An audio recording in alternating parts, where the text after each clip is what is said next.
চাই। বাবার একদিন বলছিলাম, বাবা আমার একটা আইফোন কিনে দিবা। বাবা আমার দিকে তাকিয়ে বলতেছে, বাবা তোর একটা ফোন কিনে দিতে খুব ইচ্ছা করে, কিন্তু আমি 400-500 টাকা কামাই করি, রিক্সা চালাই, তোর আইফোন কিভাবে কিনে দেই? ভাই কথাগুলা আমার জন্য বলতেছি না, আমার মতন হাজারো মধ্যবিত্ত ছেলে আছে তাদের জন্য বলতেছি। আরে ভাই আমার আইফোন আছে সেটা আমি মানি, কিন্তু সবার তো আর আইফোন নাই।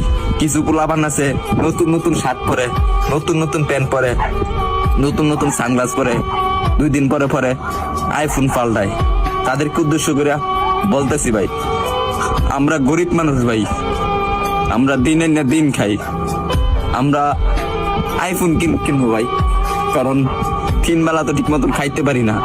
পরে হঠাৎ একদিন বাবা কষ্ট করে প্রতিদিন 100 টাকা করে জমায়া একদিন আমাকে 14,000 টাকা দিল। 14,000 টাকা দেওয়ার পরে একটা আমি 6S কিনলাম। 6S কেনার পরে আমি ভিডিও শুরু করলাম। ভিডিও শুরু করে এই যে ভিডিও দিতেছি আপনাদেরকে, হয়তো আপনারা ভাবেন যে আমি কথাগুলা বলি লাইক ভিউ পাওয়ার জন্য। না রে ভাই, সবার জীবনে একটা কষ্টের একটা গল্প থাকে, কাহিনী থাকে, আর আমি যেগুলা বলি রে ভাই এগুলা বাস্তবই বলি। তারপরে ভিডিও করতেছি, আর এখন যখন ভিডিও করতেছি ভালো একটা পজিশনে যাইতেছি, একদিন আব্বুরে বললাম, আব্বু তুমি এই ফোনটা দিছো না, এই ফোনের টাকা একদিন আমি এই টিকটক থেকে তোমাকে ব্যাগ দিব। ভাই আপনারা যদি ভালো না বাসেন, সাপোর্ট না করেন ভাই, তাহলে সামনে আগে যেতে পারবো না রে ভাই কখনো।